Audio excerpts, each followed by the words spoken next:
Back. இந்த செக்ஷன்ல இது ரொம்ப இம்பார்ட்டன்டான கான்செப்ட் என்ன அப்படின்னா ரியாக்ட் உடைய கோர் ஃபீச்சர்ஸை நம்ம லேர்ன் பண்ணிக்க போறோம். ஸோ இது வரைக்கும் நீங்க லேர்ன் பண்ணிக்கிட்டது எல்லாமே பார்த்துட்டீங்க அப்படின்னா பேசிக்ஸ். இப்போ ரியாக்டோடைய கோர் ஃபியூச்சர் அப்படிங்கிறப்ப அதில் என்னென்ன இருக்கும் அப்படின்னு கேட்டிங்க அப்படின்னா டோட்டலாக 3 இம்பார்ட்டன்ட் கோர் கான்செப்ட். ஒன்று வந்து காம்பனண்ட்னா ஒன்றுமே இல்லை, யூசர் இன்டர்ஃபேஸ். ஏற்கனவே நம்ம டிஸ்கஸ் பண்ண மாதிரி நீங்கள் வந்து கூகுளில் போயிட்டு ரியாக்ட் டேஷ்போர்டு இல்லை ரியாக்ட் லைவ் அப்ளிகேஷன் இந்த மாதிரி நீங்கள் வந்து நிறைய நீங்கள் சர்ச் பண்ணலாம். லைவ் ஆப் இந்த மாதிரி நீங்கள் கூகுளில் சர்ச் பண்ணீங்கன்னா நிறைய லைவ் ஆப்லாம் வரும். ஸோ இந்த ஆப் வந்து ரியாக்டில் பில்ட் பண்ணதாக இருக்கும், ரைட்டா? So for example live app, live dashboard இந்த மாதிரி நீங்கள் சர்ச் பண்ணலாம். என்னை பொறுத்த வரைக்கும் நான் வந்து டேஷ்போர்டுன்னு சர்ச் பண்ணுறது தான் வந்து எனக்கு தெரிஞ்சு வந்து கொஞ்சம் ஈஸியாக இருக்கும், ரைட்? React dashboard. ஸோ அந்த ரியாக்ட் டேஷ்போர்டு நம்ம ஏற்கனவே டிஸ்கஸ் பண்ணியிருந்தோம் இல்லையா, அதே தான் நான் ஓப்பன் பண்ணுறேன். இப்போ நீங்கள் லைவாக இங்கே பார்க்கக்கூடிய இந்த ஒவ்வொரு யூஐ பீசஸுமே வந்து காம்பனன்ட்னு சொல்லுவோம். இப்போ இங்கே வந்து இந்த பாக்ஸ் இருக்கு இல்லையா, இது ஒரு காம்பனன்ட். மேபி இங்கே இந்த ப்ரொஃபைல் பிக்சரை வந்து நீங்கள் ஒரு காம்பனண்ட்டாக கன்சிடர் பண்ணிக்கலாம்.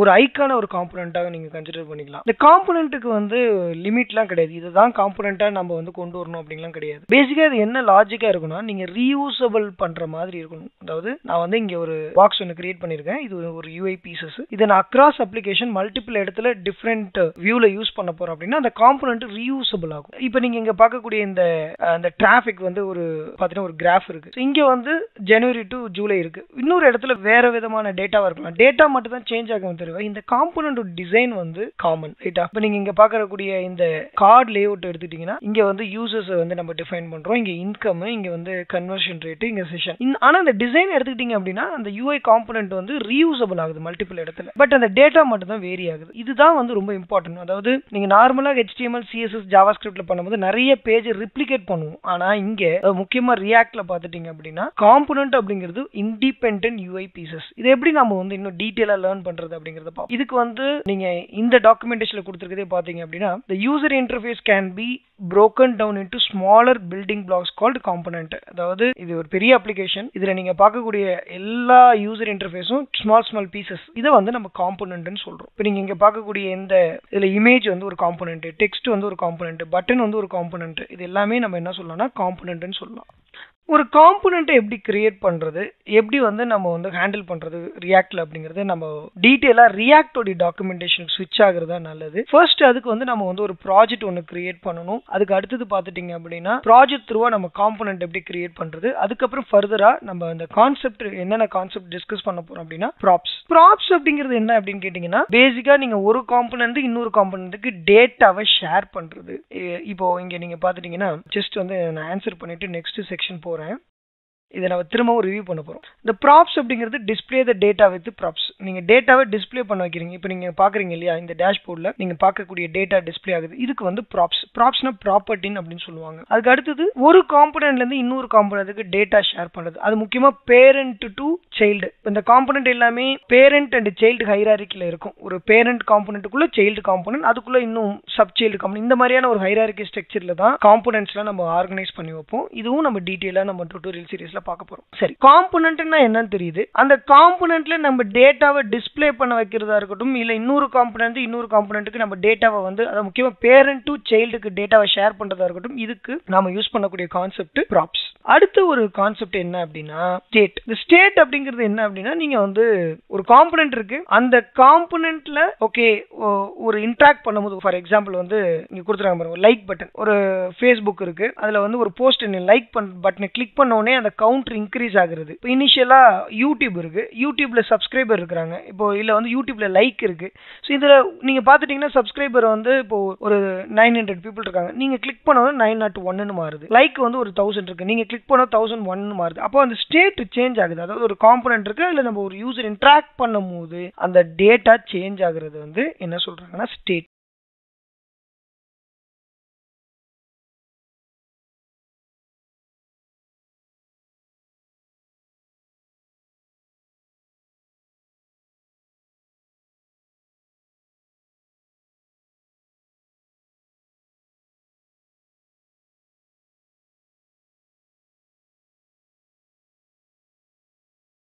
ஒரு இனிஷியலா ஒரு ஸ்டேட் இருக்கும். இப்போ நீங்க வந்து யூடியூப் ஓபன் பண்றீங்க, ஒரு அந்த யூடியூபோட வியூஸ் எடுத்துக்கிட்டீங்க அப்படின்னா ஒரு இனிஷியலா ஒரு வியூஸ் இருக்கும். அப்படியே கொஞ்சம் கொஞ்சமா அது மாறிக்கிட்டே இருக்கும். நீங்க பார்த்திருப்பீங்க, ஒரு நல்ல பாப்புலரான யூடியூப் சேனல் வந்து ஒரு வீடியோ அப்லோட் பண்ணி 45 மினிட்ஸ் ஏகோன்னு போட்டிருப்பாங்க. அதுக்கப்புறம் பாத்தீங்கன்னா அப்படியே கொஞ்சம் கொஞ்சமா வியூஸ் இன்க்ரீஸ் ஆகிட்டே இருக்கும். இது வந்து ஒரு லோட் ஆகும்போது ஒரு வியூஸ் இருக்கும், அப்படியே கொஞ்சம் கொஞ்சமா இன்க்ரீஸ் ஆகும். அப்போ ஸ்டேட் சேஞ்ச் ஆகுது. அடுத்தது ஈவெண்ட். ஈவெண்ட்டும் ஸ்டேட் அப்படின்னா கிட்டத்தட்ட வந்து இது ரெண்டும் வந்து கொலாபரேட்டிவ் ஒர்க் பண்ணும்போது தான் அந்த ஃபங்க்ஷன் வந்து கிரியேட் ஆகும். அதாவது எப்படின்னா, இப்போ நீங்க இப்போ ஏற்கனவே சொன்ன மாதிரி ஒரு லைக் பட்டன் இருக்குன்னா அந்த லைக் பட்டனை கிளிக் பண்றது ஒரு ஈவெண்ட். அந்த கிளிக் ஆன உடனே அந்த ட்ரிகர் ஆகி அந்த ஸ்டேட் சேஞ்ச் ஆகுது. இப்போ வந்து ஒரு ஃபேஸ்புக்ல இருக்க ஒரு லைக் பட்டனை கிளிக் பண்றீங்க அப்படின்னா அதான் ஈவெண்ட். கிளிக் பண்ண உடனே மாடிஃபை ஆகுது அந்த ஸ்டேட். ஸோ இது எல்லாமே வந்து ஒண்ணுக்குள்ள இந்த ப்ராப்ஸ், அதுக்கப்புறம் பார்த்துட்டீங்க அப்படின்னா ஸ்டேட், ஈவெண்ட், காம்பனன்ட், இந்த கான்செப்ட்லாம் ரொம்ப ரொம்ப ரொம்ப இம்பார்ட்டன்ட். இதுதான் நீங்க வந்து நீங்க பாருங்களேன், லைக்ஸ் இருக்கு 221 ரைட். அப்போ வந்து கிளிக் பண்ண உடனே மாறுது, இல்ல வேற ஒரு இதால அது சேஞ்ச் ஆகுது. அதே மாதிரி வந்து ஒரு பட்டன் இருக்கு, அதை கிளிக் பண்ண உடனே ஆன் ஆஃப், இது எல்லாமே ஸ்டேட்டுக்குள்ள வந்துடும். ரைட்டா? இதுக்கு ரொம்ப டீப்பா நம்ம படிக்க போறோம். நான் ரொம்ப வாக் த்ரூ பண்ணிட்டு இருக்கேன். இப்போ உங்களுக்கு வந்து நீங்க ரியாக்ட்ல நீங்க வந்து கோரா படிக்கணும் அப்படின்னு நினைச்சீங்கன்னா அதுல ரொம்ப ரொம்ப இம்பார்ட்டன்ட் என்ன அப்படின்னா ப்ராப்ஸ், ஸ்டேட், காம்பனன்ட், ஈவெண்ட், இந்த 4 கான்செப்ட் தெரிஞ்சாவே போதும். ஓகே, இப்போ இங்க ஒரு क्वेश्चन கேட்க, what is the difference between props and state? ப்ராப்ஸ்ங்கிறது ரீட் ஒன்லி இன்ஃபர்மேஷன், ஏற்கனவே இருக்கிற இன்ஃபர்மேஷனை ரீட் பண்ணி ஒரு காம்பனன்ட்ல டிஸ்ப்ளே பண்ண வைக்கிறது. State is a information that can change over time, usually triggered by user interaction. இல்ல வந்து ஒரு பட்டனை கிளிக் பண்ணும்போதோ, இது இந்த ஏ தான் கரெக்டான ஆன்சர். அதாவது யூசர் ட்ரிகர் பண்ணும்போது, ஒரு லைக் பட்டனை கிளிக் பண்ணும்போதோ இல்ல ஒரு சப்ஸ்கிரைப் பட்டனை கிளிக் பண்ணும்போதோ, இப்போ நான் இந்த பட்டனை கிளிக் பண்றேன் அப்படின்னா இங்க ஸ்டேட் சேஞ்ச் ஆகுது. இப்போ கரெக்டான ஆன்சர் இங்க வருது. இதுவும் ஒரு ஸ்டேட் கான்செப்ட் தான். ஏற்கனவே இருக்க டேட்டாவை ரீட் பண்ணி காம்பனன்ட்ல டிஸ்ப்ளே பண்ண வைக்கலாம். ஸோ ப்ராப்ஸுக்கும் ஸ்டேட்டுக்கும் வித்தியாசம் ரொம்ப சிம்பிள். ப்ராப்ஸ்ங்கிறது அந்த பேரண்ட் டு சைல்டுக்கு பாஸ் பண்ணலாம். ஸோ அடுத்து ஸ்டேட்டுங்கிறது இன்ஃபர்மேஷன் வந்து ஒரு காம்பனன்ட் லோட் ஆகும்போது ஒரு இன்ஃபர்மேஷன் இருக்கும், அது ஓவர் த புல் அப்படியே சேஞ்ச் ஆகிட்டு இருக்கும், இல்லைனா யூசர் இன்டராக்ட் பண்ணும்போது சேஞ்ச் ஆகும். இதுதான் வந்து ஸ்டேட். ரைட்டா? ஸோ இது வரைக்கும் ரொம்ப ரொம்ப இம்பார்ட்டன்ட். என்னன்னா திரும்பவும் நான் பேக் போறேன். நீங்க வந்து ரியாக்ட்ல ஸ்ட்ராங் ஆகணும்னா இந்த 3 கான்செப்ட் ஃபர்ஸ்ட் வந்து தரவா தெரிஞ்சுக்கணும். காம்பனன்ட், அதை எப்படி காம்பனன்ட் கிரியேட் பண்ண போறோம், அதுல வந்து நிறைய மெத்தட்ஸ் இருக்கு. நம்ம ப்ரோக்ராமேட்டிக்கா நம்ம ஹேண்டில் பண்ண போறோம். ப்ராப்ஸ்னா என்ன, ஸ்டேட்னா என்ன, ஈவென்ட்னா என்ன, இந்த 4 கான்செப்ட் நீங்க ரியாக்ட் ஜேஎஸ் அப்படின்னு கொடுத்தீங்கன்னாவே ரியாக்ட் உடைய ஓல்டா இருக்கக்கூடிய லெகசி எடுத்துக்கிட்டா கூட இதுல போயிட்டு நீங்க current official portal, component, props, state, tutorial இல்ல டாக்குமெண்ட் செக்ஷன்ல மெயின் கான்செப்ட் எடுத்தீங்கன்னா ஸ்டேட் உடைய லைஃப் சைக்கிள், அதாவது காம்பனன்ட் உடைய லைஃப் சைக்கிள். இப்போ இந்த காம்பனன்ட் லைஃப் சைக்கிள் தேவையில்லை, ஏன்னா அதுக்கு பதில் ரியாக்ட் ஹூக்ஸ் அப்படிங்கிற ஒரு கான்செப்ட் இப்போ நீங்க அட்வான்ஸ் கையில போனீங்கன்னா ரியாக்ட் ஹூக்ஸ் இங்க இருக்கும். இந்த அப்ரோச் வந்ததுக்கு அப்புறம் இந்த லைஃப் சைக்கிள் ஹேண்டில் பண்றதுலாம் இல்லாம போயிடுச்சு. அதுக்கு அடுத்து பாத்துட்டீங்கன்னா ஹேண்ட்லிங் ஈவெண்ட், அதுக்கப்புறம் conditional rendering, list and keys. இதெல்லாம் ஒரு பெரிய விஷயமே இல்லை. இதெல்லாம் நீங்க மத்த ஜாவா ஸ்கிரிப்ட்ல ஹேண்டில் பண்ற மாதிரி தான். நீங்க ரொம்ப பிகினரா இருந்தா ஒரி பண்ணிக்கணும்.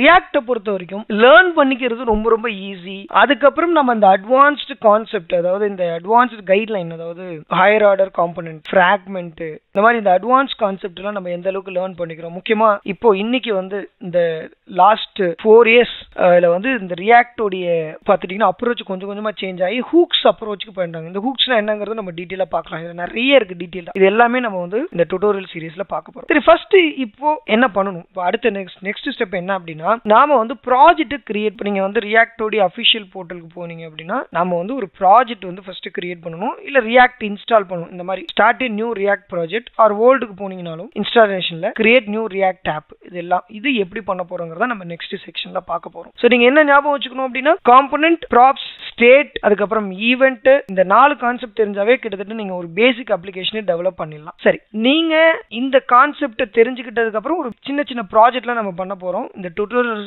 சீரிஸ் ரொம்ப ரொம்ப இன்டராக்டிவா போக போகுது. சோ அதனால வந்து கவனமா இதை பிராக்டிஸ் பண்ணி பாருங்க.